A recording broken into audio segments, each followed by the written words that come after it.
Good morning, ladies and gentlemen. Welcome to this discussion on fears, myths, and facts about the COVID-19 vaccine. I am your host, Batabile Dlamini. So today's discussion is going to focus on what you need to know about the COVID-19 vaccine.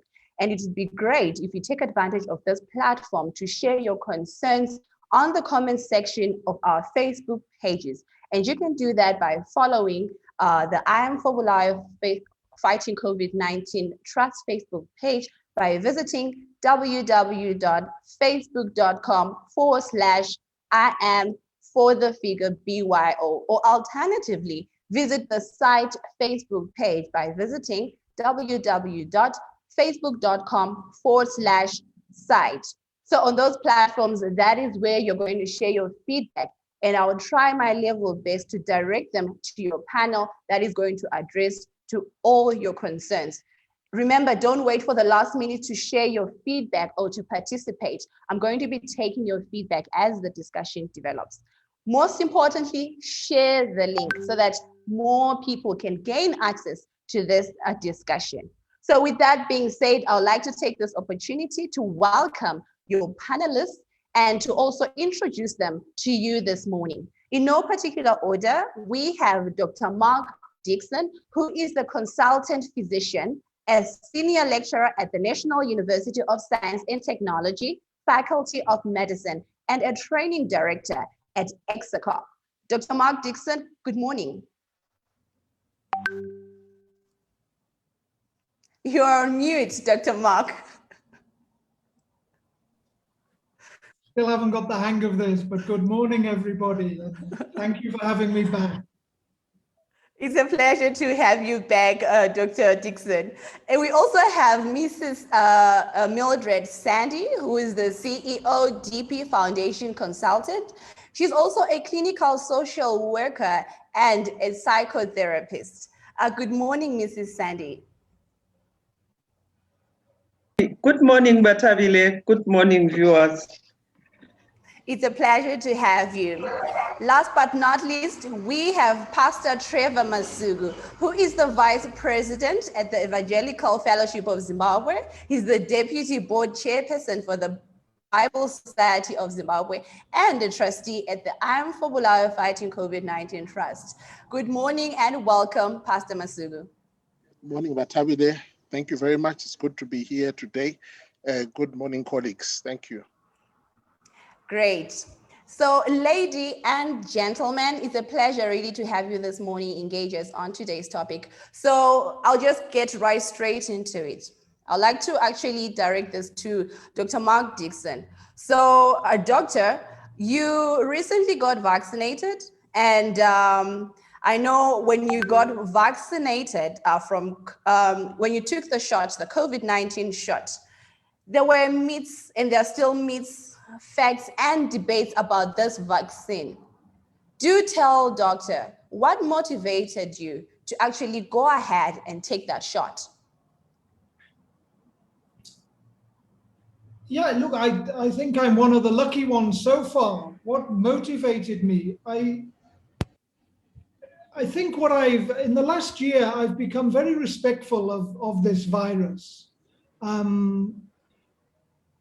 You know, on a personal level, I have lost several people who are close or quite close to me. Back in March, I lost my mum. She was one of the early victims of COVID in the UK and Liverpool.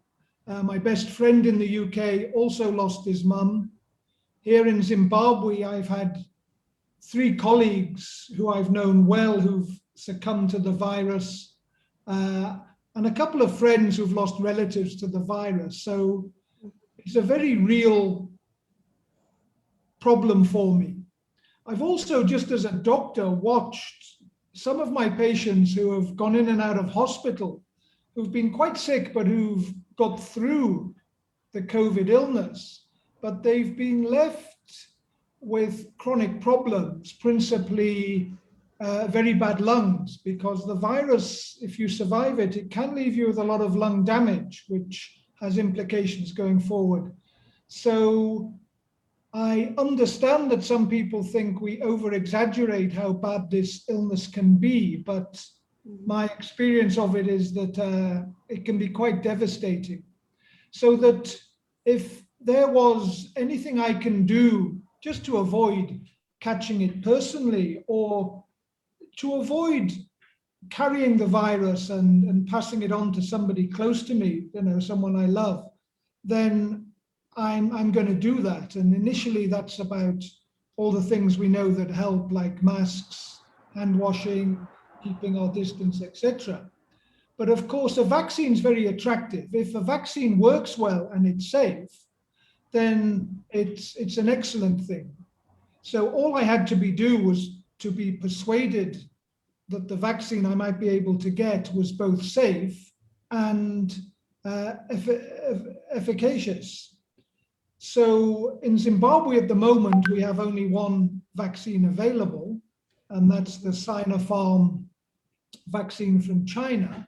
And I'm quite clear and satisfied that this is a safe vaccine. It's made from a technology that's been around for many years, or polio vaccine or rabies vaccine, all use the same technology. And there were trials performed and published in, well-respected worldwide medical journals that demonstrated the safety of the vaccine. So the only question left was, does it work? And I accept that people say we don't have a lot of information about that yet, but I think we have increasing information about its efficacy. And there are studies that have been done showing that it will protect against acquiring COVID and will also protect against you getting severe disease if you're exposed to it. So it was then a very simple decision that if I was eligible and could access the vaccine, to have it, which as a doctor, I was fortunate enough to be able to do it in Pilo over a week ago. Okay. First and foremost, Doctor, my deepest condolences that you lost your family and friends from COVID-19. And I'd like to also say congratulations for being vaccinated. Like you rightfully said, you're one of the few to be privileged to be vaccinated. So I would also like to find out maybe a bit later on, if you have information on the efficacy of this particular vaccine that we have currently in the country, because you mentioned that there is more information that is coming through about its efficacy. So I think for the benefit of, from this discussion, it would be great to find out more in terms of its safety and efficacy. So thank you for that feedback. When it comes to you, Pastor Masugu, you agree with me that through your interactions, you come across a lot of people, and probably through those interactions, you are in spaces and you interact with people who share with you the fears, the myths, and the debates about COVID-19 vaccine. Do you mind sharing with us some of the myths, facts, and fears that are shared by the people in public? Thank you, Batabile. And thank you, Mark, for opening up this discussion. It was good to hear that coming from someone who has taken the vaccine and also is in the medical field. Now, as you rightly put it, Batabile, in my interaction, I've come across quite a number of people, and a number of questions, a number of fears keep popping up. And maybe just for what I'll do, I'll give about 4 or 5 that I've come across that repeatedly keep coming. And one of the first ones was the length of time that it took to develop the vaccine. I think one of the questions that people have been asking is, we've had diseases like HIV that have been with us since the 80s, but we don't have any vaccine for that. And then we have COVID-19, which is first discovered, I believe, in December towards 2019, and then 2021, we are already talking about a vaccine. And leading on from there, I've found that a lot of people are questioning how safe the vaccines are. And I know that there have been a number of vaccines that have been developed over time. Some, like the one that we are using in Zimbabwe primarily at the moment, is the Chinese one. And so people have tended to have a question to say, how safe is it?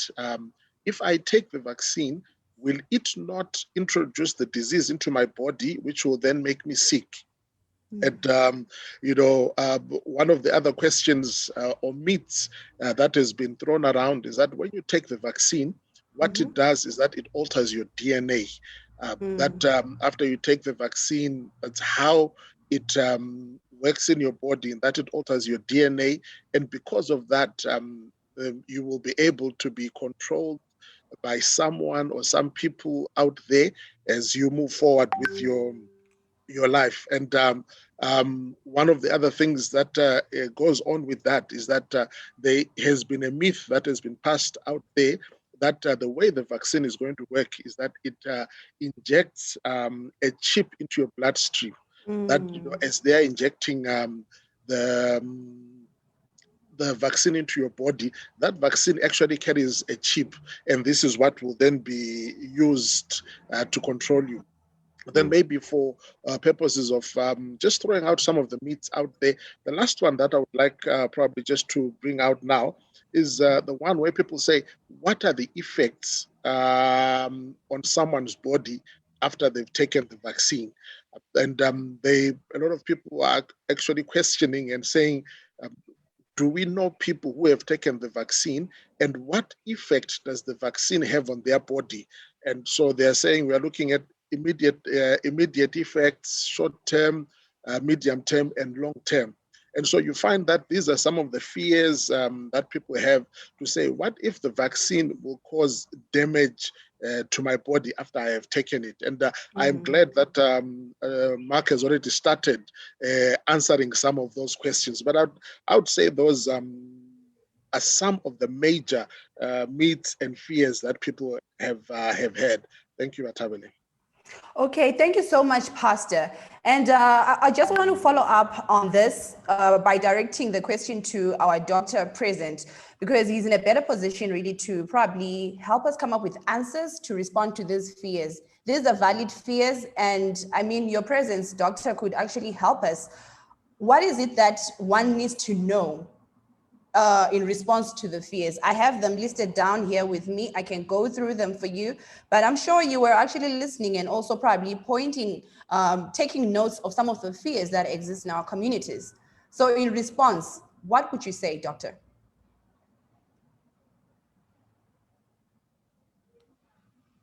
You're on mute, Dr. Dixon.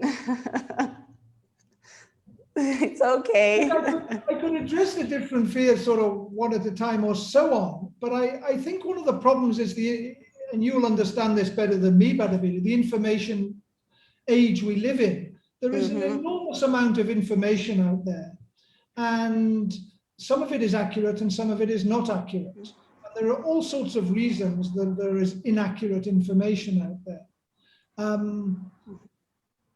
If I want to, if my car is broken, then I'm going to take it to a mechanic or someone who's trained to sort out cars. And if I need my house painted, I'm going to get a trained decorator to do it. Coronavirus has affected so many people in so many, well, everybody in some way or another, that everybody is rightly interested in it. But also it leads to a lot of people who, to be honest, don't really know what they're talking about, putting information out there. And just because it appears on a YouTube clip or on a Facebook page, it often gets believed. So I think we really have to go to the people who are professionals in the field of vaccines and healthcare to seek information about vaccines and healthcare. And when you do that, you find that a lot of the fears and myths are not well grounded. So the thing about chips being injected into you, I think comes from one or two vaccines that are not available in Zimbabwe, that are using a new technology to do with the same protein in our body that is our DNA. And from that comes stories that people can monitor what we're doing, etc. It's just not true. Okay. What other particular things? And what vaccine is that, if you don't mind, probably? I think they're talking sharing? about the Pfizer and the Moderna vaccines Okay. are a new technology for making vaccines from messenger RNA. So I think that's where those stories come from. Okay. So from your response, doctor, you're putting it very clearly that it's an information age. People need to verify information before they panic or they spread the same information without verification, so that we know that the information we are passing, it's going to help the next person, not that we're just passing this information because it was just available to you. Okay, thank you so much for that, actually, for pointing that out to us. So I would also like to interact with Mrs. Sandy, because you are a psychosocial support leader here at I Am for Bulawayo Fighting COVID-19 Trust. And I would like to find out from you, really, that given the context of COVID-19, the fears and concerns that are existing, how is the public affected psychosocially?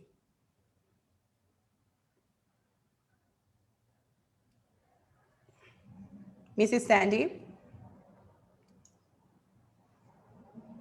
Thank you, Batabile. Okay. The way in which COVID-19 was introduced, there were a lot of deaths which were actually shown through the media. And of course, this went wild, yeah? Because of that, there is so much fear within the public about death and dying. When you talk COVID, people just see death. What can we do to demystify that when you have COVID, or when we talk COVID, you are not going to die? There are people who've had COVID and they've actually been able, to get through that. So the issue of death and dying is one of the issues which is worrying the public. Then the issue of information. Yes, as professionals, we have the information, but do we also understand that information to be able to pass it on to our communities, our family, and to literally digest it ourselves as individuals before we take it out to our families? So I think there's also a need there to have a voice which has an understanding of what COVID-19 vaccines is all about. If we take note, people are still grappling with understanding what is COVID-19. So we still have a duty to my colleagues. We still have a duty to make sure my Zoom has disconnected. What happened? We can still hear you, Miss Sandy. Okay, so just Miss Sandy was explaining to us just a few seconds ago that people were scared of death, and that also no one knows much about COVID-19. It's new, and probably that could be the reason why there are all those fears and debates about the COVID-19 as a disease, and also vaccinating. So I just had to interject right there because you said your connection was a bit disrupted. You may go ahead, Ms. Sandy, with your contribution. Okay. The other issue which comes out is the issue of why is it that as Zimbabwe, we have not done our own research on what is COVID and also COVID vaccines. Perhaps we might have information or done some research on what is COVID. We also need to publicize this information. information about the vaccines. Why is it that Zimbabwe has not done any research about our own, what the vaccines are available? Do we have our own, which we can make and come up with? And they also link this to the Africa region. Why is it that Africa region has not done any research on this COVID-19 vaccines? Do we have any research which has been done? Can we utilize that to come up with our own vaccine? At the same time, people are saying, in terms of our cultural medicine, aren't there any natural herbs which can treat COVID-19 without actually using this vaccine? And then they go on to say, in Zimbabwe, we have a two-tier health system. Our cultural medicinal area is noted. This is where we have a two-tier system with the actual health system of Zimbabwe. So if we have a two-tier health system, it means we have got to also do a research through those cultural areas, which can actually feed into our professional health system. Okay. People are busy at the moment, people are busy at the moment unplugging the Zumbane as a cultural medicine. And then people are saying, yes, it has been treating the colds in the past. If you have a cold, you use a Zumbane, you will feel better. And I think there's been some circulation of a research which was done by a medical practitioner here in Zimbabwe. And people are circulating that, then people are latching on that kind of a research. That's how it works. Now the question is, can we as Zimbabweans research our own cultural medicines and see whether we can come up with our own vaccine or we can utilize it as our own vaccine? Okay. That's what That I'm is. hearing. Thank you so much, Mrs. Sandy. That is very insightful. So you're speaking into the need of having our own research to understand what COVID-19 is, what the vaccine, Absolutely. the COVID-19 vaccine is, and also the need to also try and have our own solutions in the fight against COVID-19. So because we don't have all those things that you have mentioned, how is the public affected psychosocially? How is it affected? I know this is your area of specialty, and I just want to know that if we're just going to be having these rumors, these fears, these concerns that don't have any research and findings to try and curb from spreading them, how is the public then affected psychosocially?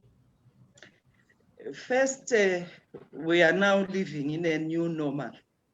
We call it a new normal because it has actually infringed in our lifestyle. One, when the COVID came into being, we went into a lockdown. People were not used to being locked indoors. And as we have been locked indoors, there's been a lot of abuses within families. Abuses which have happened in terms of the domestic violence, child abuse. We have a lot of child marriages which have been happening. We also have child pregnancies. So many children have got pregnant during this COVID-19 lockdown. When we talk abuses within the home, it has been physical abuse, where husband and wife literally exchange blows because they've been indoors together for a long time. People were not used to that now. We are sort of relearning how to live with each other, because most of the time it's either a spouse is at home, one spouse is at home, and normally it is the woman. And then The men will be out at work, and as they come back home, life goes on. But under the new normal, you were looking at each other. As such, a lot of jobs have been lost. A lot of people who have been doing their own enterprising businesses, the SMEs, they lost a lot of revenue. Even those who had been working, some had their own salaries, which were cut during the lockdown. Mm-hmm. And as such, how do you then cater for your family as you used to yesterday? Do we have a social security system which can cater for all the individuals, or even a few individuals who have been affected by this lockdown of the virus? We see in other countries, we have a well-developed social security system. They are actually doing payouts in order to give families or individuals to be cushioned during this COVID time. Mm-hmm. What can we do as Zimbabwe to come up with a social security system which will give us that confidence that, well, there is this crisis, this medical crisis of a disease, but at least we have a social system which can assist us one way or the other. Our health system, at the same time, I see a lot of people, when it comes to the coronavirus or COVID-19, there is now a lot of home-based care. Are people prepared? Do we know how to treat our own people who are infected when we are actually afraid and scared ourselves in terms of catching this virus, and also scared of death and dying? What is really happening within our homes? The other issue is the statistics of our deaths happening in Zimbabwe. Does it also take cognizance of people who are dying within the homes? Do we communicate perhaps with the undertakers to get the statistics of how many people are being buried now than they were before the coronavirus came into being?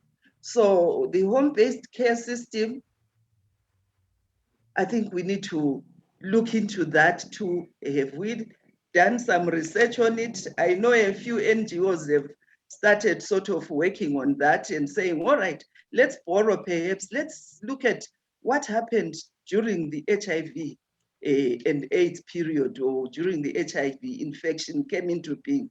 What did we do? Are there any lessons which we can borrow from that in terms of the management of the coronavirus? Okay. Thank you so much, Mrs. Sandy. Those are very, very valid contributions you made right there. So I see people are following the discussion on Facebook, and we have a comment from Yvonne Mashi. She says, we really need to work on the aspect of fear in our society. We have a challenge of trusting our government. And for starters, for government and for starters, I don't know what that means, and the information not just in Zimbabwe, but globally. And this is because of the fact that not intensive tests have been done, even with the vaccines that are being administered in all of the other countries. Since we have a medical expert with us here, would you mind responding to Yvonne's concerns and comment? Yeah. So it's a very good question, and it's absolutely important information about any medicine or treatment, and equally applies to vaccines. Mm-hmm. But there has been significant amount of research. All vaccines, before they're approved, have to go through a 3-stage process called phase 1, phase 2, and phase 3 trials. Mm-hmm. Phase 1 and phase 2 trials are really about safety. And only if any treatment, including a vaccine, gets through those phase 1 and phase 2 studies, can they be used in a trial to see if they actually work. So all the main vaccines we're talking about have been through proper phase 1 and phase 2 trials, done in enough people, done adequately. And I think all health professionals and people involved accept that. The next question is the phase 3 trials about efficacy. How well do they work? Do they work well enough? And those phase 3 trials also provide information about safety. People who get the vaccine are monitored afterwards to see if anything unexpected is cropping up that didn't come up in the phase 1 and phase 2 studies. Mm-hmm. So worldwide now, there are many millions of people who've received one of several vaccines, and there has been no signal anywhere so far of any major problems. Mm-hmm. There has been good and increasing evidence of the efficacy. So apart from the studies that were done showing that they do the job they're designed to, as different governments, countries have rolled out these vaccines, there is increasing evidence that COVID transmission is reducing dramatically, and people are getting back to normal ways of life without seeing any sign of a third wave. So I think the information is there. I think it's a good point that what you might call the conventional medical system is not very good about publicizing this in a way that gets to public attention. This sort of information gets put into medical journals, government updates, and so on. And we're not so good about getting the information out in ways you and Mildred and Pastor would understand better to the people who really need it. And I think there's a lesson there. I think that's part of why you're doing this live stream, Batabile. Mm-hmm, mm-hmm. Absolutely. We're doing this live stream so that at least people know what to do in the fight against COVID-19, because living in fear does not solve anything, but at least interacting and talking about all those concerns is a step forward actually to coming up with a solution. So we have rightfully identified the fears that exist in our communities, and we have also shared part of the information with regards to what can be done for one to ensure that they are informed enough and they are not spreading information that is not checked, that is not verified, because it actually causes a lot of havoc in our communities. So I'd like to find out from you, Pastor Masugu, that now that we have had several frontline workers are taking the vaccine shot from Monday, the 22nd of February, that was last week, when it was launched here in Bulawayo, the COVID-19 vaccine. Do you think that since we have frontline healthcare workers who have taken the shot, that we could actually have some confidence from the public, and we might be in a position that the myths and the fears are demystified? Thank you, Batabile. I think definitely it's been a great help that we now have people within the communities who have taken the vaccine. And I believe that as they begin to speak out about their journeys after taking the vaccine, that will help to maybe not totally eradicate people's fears, but just to give a measure of comfort that someone that I know has taken the vaccine. So I believe that the challenge that is out there will be for more of the health workers and more of the journalists that have taken the vaccine to be able to go out there and share their stories. I believe that when people begin to see someone that they have in their community who says, I've taken the vaccine, they see the person on a daily basis, they're going about their everyday work, and nothing has changed about them, that people will begin to get confidence and the fear will begin to decline. So I believe that the challenge is also on you as journalists to be able to take the message out there and say that we have been vaccinated, or I have been vaccinated. This is where I am. I'm on day 10, I'm on day 15, I'm on day 7, whatever I have gone through, and everything is fine with me. I believe that's what needs to happen, and I'm sure we should see part of the fears beginning to decline amongst the general population. Okay, thank you so much for that contribution. I see, Dr. Dixon, you want to say something about the importance of journalists also playing a key role in conscientizing the public the importance of vaccinating? Yeah, I think Pastor Masuku was just saying that. We doctors and scientists are not very good at this at all.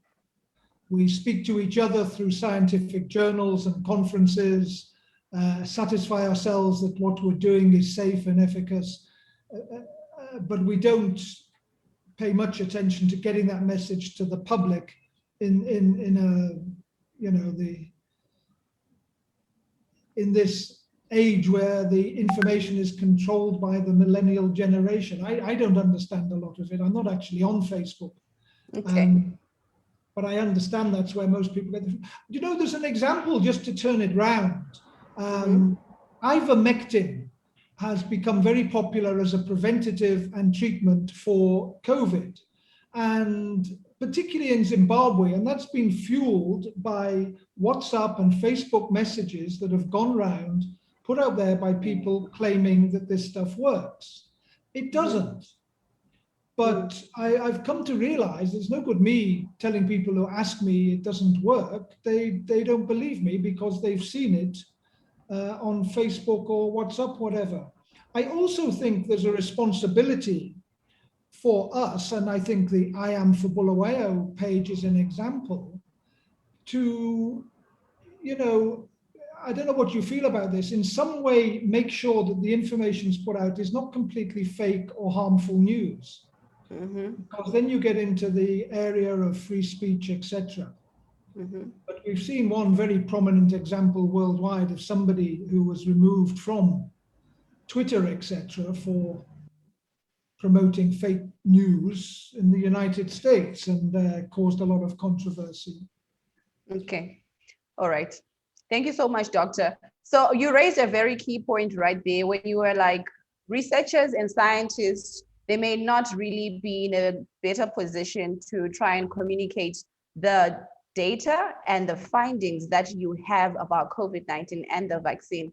And so there is need for an interaction between the journalist and the medical practitioners. So here I have a comment from a journalist, and they're saying they just really hope that it can be possible to have the dialogue and the conversation with the medical practitioners, because at times it tends to be really difficult to access medical practitioners. But I would say of late, doctors have been coming forth and trying their level best to be available to the media. So I hope from this discussion, the journalists will feel encouraged to engage the medical practitioners.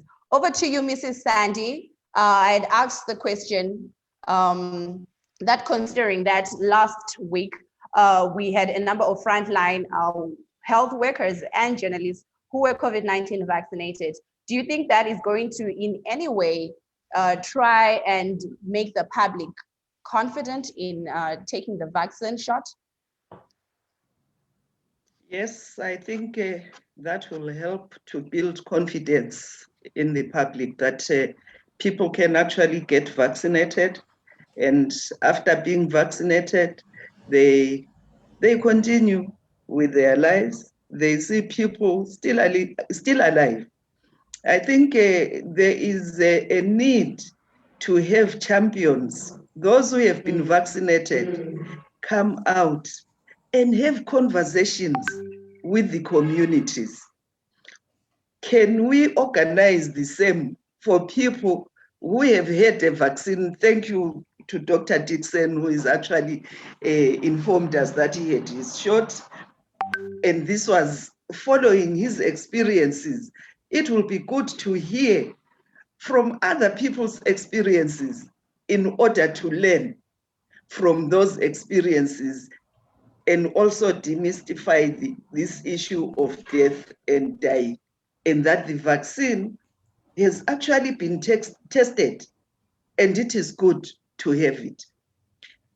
The other thing I think it's important to publicize the places which actually give vaccines. I know, I am for Bulawayo had a process with the different medical aid providers who were talking about vaccines. Are these vaccines accessible to the ordinary person, or we have to pay for them? This information is very important to be flighted, and this is where the journalists come into being, that your services are required, that you pass this information, the proper information about the vaccines, proper information about where to get your vaccines, whether you have a medical aid or you are able to pay for it, or the bulk who have no medical aid. I think it's very important. Are these vaccine centers accessible to every other person? I know the shots were done, was it last week? If they were, how many people were aware of it? This is where the media comes into being, to market what is happening so that people will keep up the pace in order of, is it the frontline workers now? Where are they being vaccinated? Is it the over 60 with elements? Where are they being vaccinated? And so forth. So journalists play a very important role in making sure that people access the correct information. It will also help us to build trust. It will help us to build trust by providing this information and making us learn that yes, people can get vaccinated and you will still continue to live your life. Okay. All right. Thank you so much, Mrs. Sandy. You know, as you were making that contribution, I was just thinking that what you said is very, very, very valid, and it should actually prompt the communications team at I'm for Bulawayo Fighting COVID-19 Trust to try and come up with the information alerts and messaging that they share on their social media platforms to correct the wrong or the misinformation that is ongoing on those social media spaces. Thank you so much for that contribution. So since we're talking about vaccines, I remember earlier on, Dr. Dixon, you mentioned that the efficacy and safety of the Sinopharm vaccine keeps on improving. Do you mind probably sharing more information on that, with regards to what you have observed? So Sinopharm's own information from using it in China, where over 1 million people have had the vaccine, is that it's 79%, think about 80% efficacious. There was then, because China locked down so efficiently, by the time vaccines were developed, there were very few people in China with COVID-19. So it became difficult to do further clinical trials there. So that the other trials were done in countries outside China. And the first one that got published was in the United Arab Emirates, where they showed an 86% protection rate, which compares very well with the other vaccines being tested in other parts of the world, which are all around 80 to 90%. There are 2 ongoing trials that will report in a month or 2 from Morocco and Peru, which will also relate to this virus. But as a result of the information we have so far, there are increasing numbers of countries around the world that have approved this vaccine for use. I can just read you a quick list. You know, the UAE, Pakistan, Iraq, Jordan, Serbia, Hungary, Egypt, Bahrain, Argentina, Peru, Guyana, and indeed Zimbabwe, where this vaccine is being rolled out.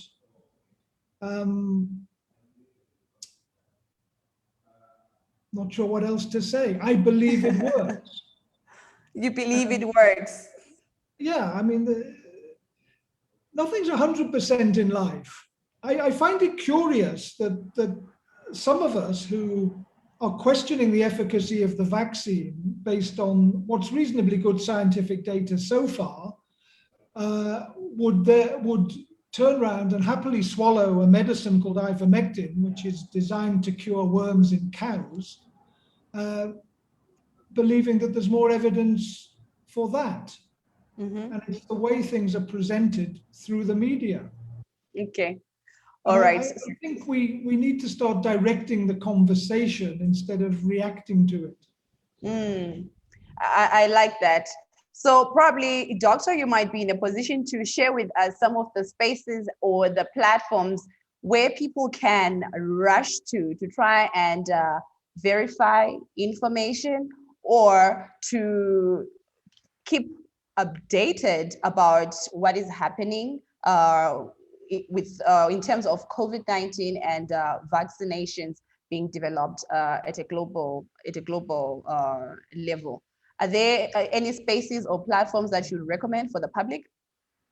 I think there are many, but the obvious two are the World Health Organization sites. I mean, they don't have a dog in the fight, so to speak, in terms of which vaccine or whatever. They're an independent body looking at them all. So their website is very helpful and independent.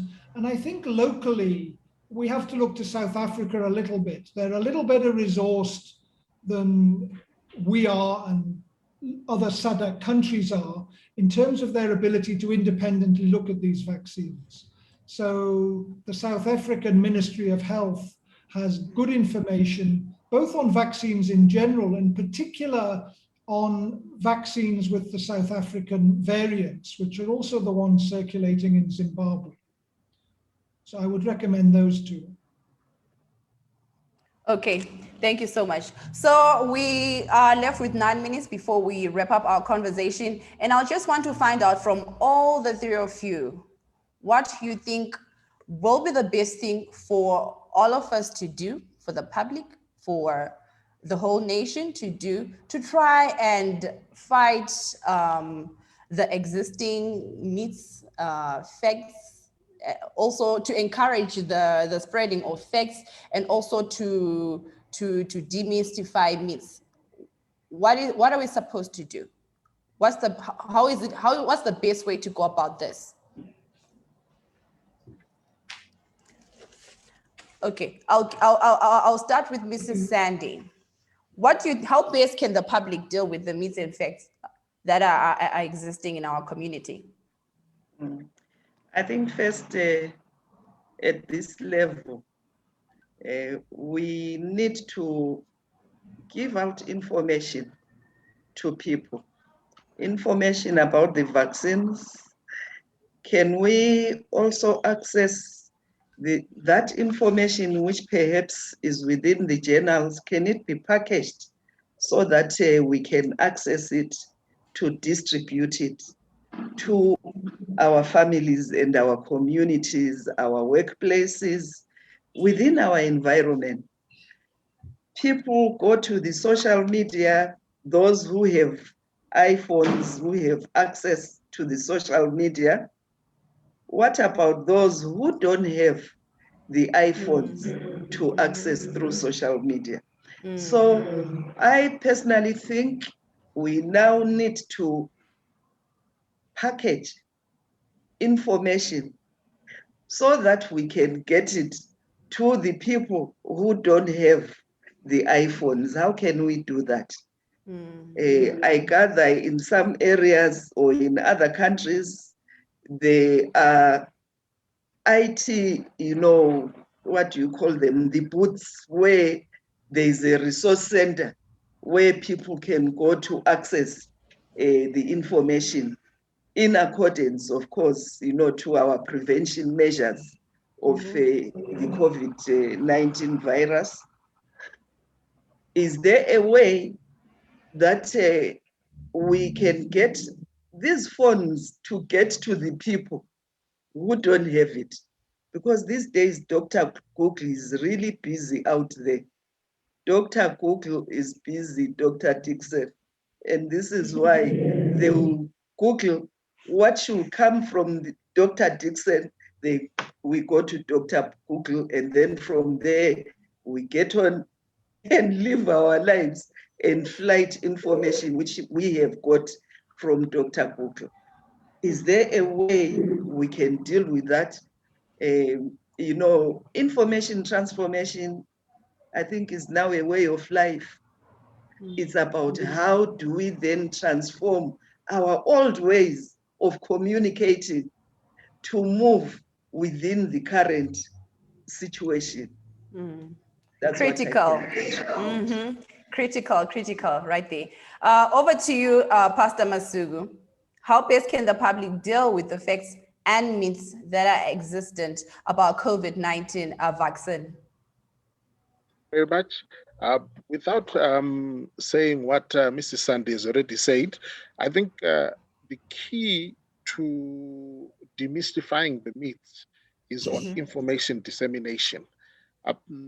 I think the biggest challenge that we have now is that everyone sees themselves as a journalist. So when they pick up something from somewhere without even verifying whether it's true or not, they post it on social media. And unfortunately, anything that sounds like bad news seems to travel faster than the truth. So I believe what we need to do is to be able to create safe spaces where people can get the right information for starters. So it starts with gathering the right information and getting it into safe spaces, which can allow that information to go out to the people. I think there was something that was mentioned earlier about having champions who are in communities that will be able to take the message down to the grassroots, because it has got to go to the grassroots. It doesn't help when the right information just ends with us, or it ends with just a few people that have access to social media. But as Mrs. Sandy said, we need to go out there. We need to be able to go to all ways of taking out information, loud hailers, road shows, allowing people to be able to ask the right questions to the right people that have the information. So maybe town hall meetings where in communities within safe spaces, people get that information at community level. I believe that is what part of what will help us demystify the myths and help get the right information to people. Thank you. Thank you so much. Those are very critical contributions right there. Over to you, Dr. Dixon. Yeah, I think my colleagues have said a lot of what I said. I think trust is such an important thing that we, in society, there's lots of different groups of people, and I think we all have different trusted sources of information, and we need more information about that from people like yourself.